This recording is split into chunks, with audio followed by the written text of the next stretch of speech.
good Adventists, we want to believe that anybody that we brought home, or as long as they're kind and loving, our parents will be like, good for you, this is a God-fearing person. But we all know that we have that our parents have different biases, and they might have some concerns about a specific person. So just think about that person for a moment. We start to doubt that. Now, diversity is huge. It's a huge topic, and we can't cover it in just one session. But we want to get into diversity first by starting to talk about race and ethnicity. So, quick definitions. Can any of you give me a definition for race? What is race? Joshua, give us a definition. I'm probably going to pick on you a lot. Sorry about that.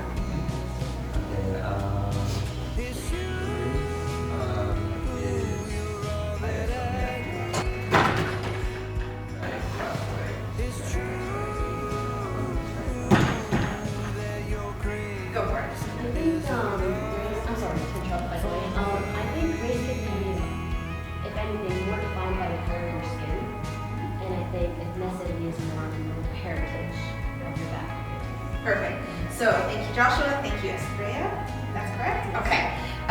That's completely correct. Race is defined by the color of your skin. It's the way we classify people based on that form of people group. And ethnicity is based on heritage, based on different ethnic backgrounds. All right? So I want you to put your hand out if you have more than one racial group represented at your church. So more than one color group, more than one people group. Yes. Okay. What about more than one ethnic group represented at your church? Great. And what about your leadership team? So maybe your regional team, your youth team at church, your board, your church board. Is there more than one racial and ethnic group represented on those? You think so? What do you think, Joshua?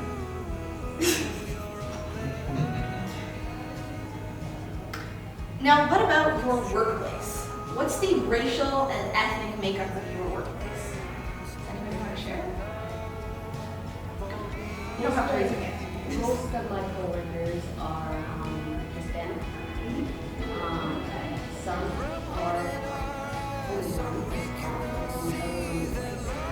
but most of my coworkers are. And among the group of Latinos, what countries do you have represented? Mexico, Guatemala, and Colombia. So even within that, there's some diversity. Anybody else in your workplace? What about the neighborhood that your church is in?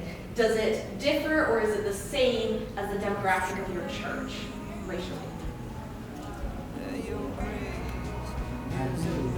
It's the same? Tell me more about that. I have no idea, but like thinking of the people I used to meet when I'm coming to church, I think Peterborough is an interesting example because I grew up in Peterborough, I grew up going to that church, and I've gotten to see how the community has changed demographically and racially, and how the demographics of the church have changed a lot. When I was growing up in that church, we had quite a few black families, quite a few white families represented, but very few South Asian families were there. And now we have quite a bit more South Asian families at the church. Now, what about the school that your youth attend? What is the racial and ethnic makeup of the school that your youth attend? well, what do you mean by your youth? Like your The teenagers at your church. oh, okay. Yeah. I don't know. That's okay. It's perfectly fine not to know. I would say most of them are Most of them are Catholic at the school. Race and ethnicity are some of the most politicized and visible forms of diversity. You can see it as you look around the room. It's one that you can't hide even if you want to. And as a result of that, and due to the politicized nature of race and ethnicity, there have been systems of oppression that are tied to that. Things like slavery, things like Jim Crow, deportation laws. There are things that are associated with race and ethnicity that are not associated with other forms of diversity in the same way. There's a history of harm as a result of that. But there are several other kinds of diversity, even just represented in the space if you look around. Given that diverse just means different at the core of it, I want you to look around and see what other forms of diversity exist in this room, besides race and ethnicity. And we are going to visualize that using a Slido. Have you ever done Slido before? Yes? Okay, so grab your phones, scan the QR code, and then we'll type up some different forms of diversity.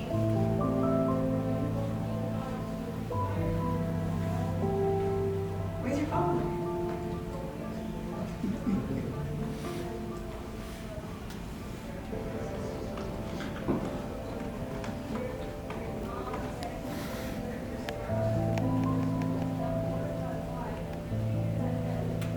Okay, age. Fabulous. That's a good first one to have up there. Gender. Yeah.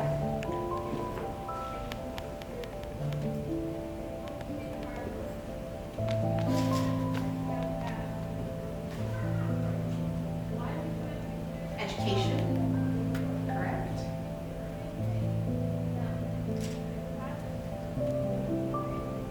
Experiences, for sure. Lived experiences can be very diverse.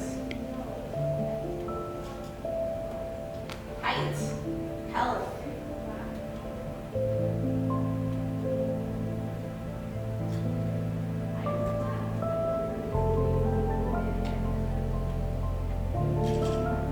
Families.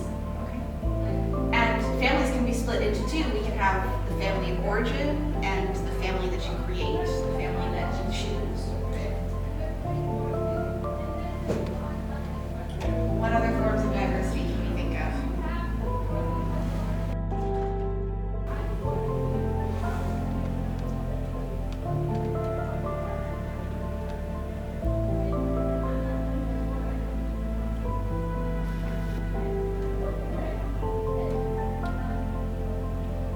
What about income and socioeconomic status?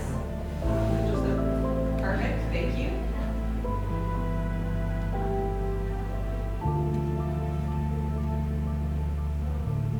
I see where we live, and that's true. Geography has a huge role to play in diversity.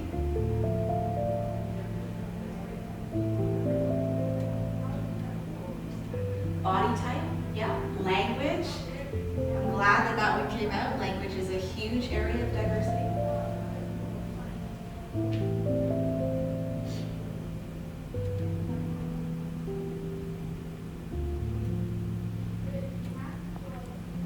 Yes, country and culture of origin, for sure. Okay.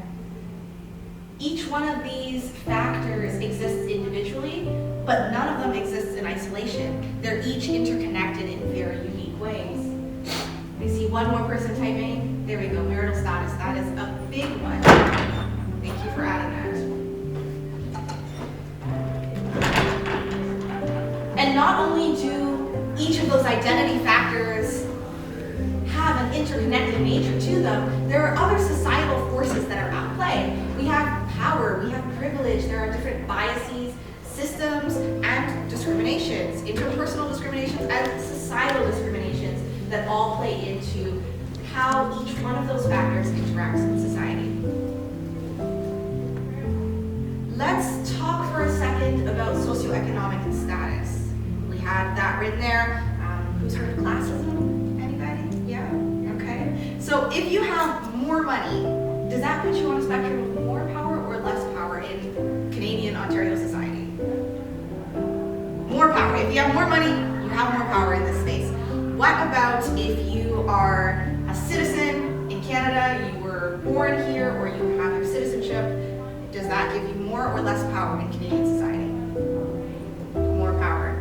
And if you don't have housing, if you're someone who is unhoused or sleeping rough, does that give you more or less power in our Canadian society? A whole lot less. That's right.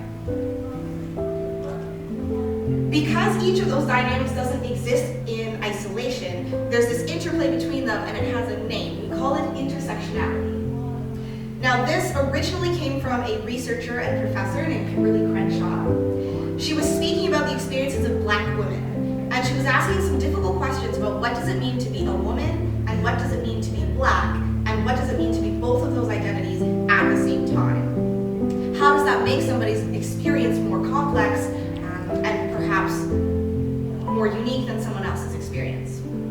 Kimberly had noticed that when white women were advocating for their rights, maybe for example a right to vote or the right to be equal in pay to their male counterparts, that they neglected to include the fact that Black women were earning even less than their white women counterparts, which was a fraction of what their white and Black male counterparts were making at the time.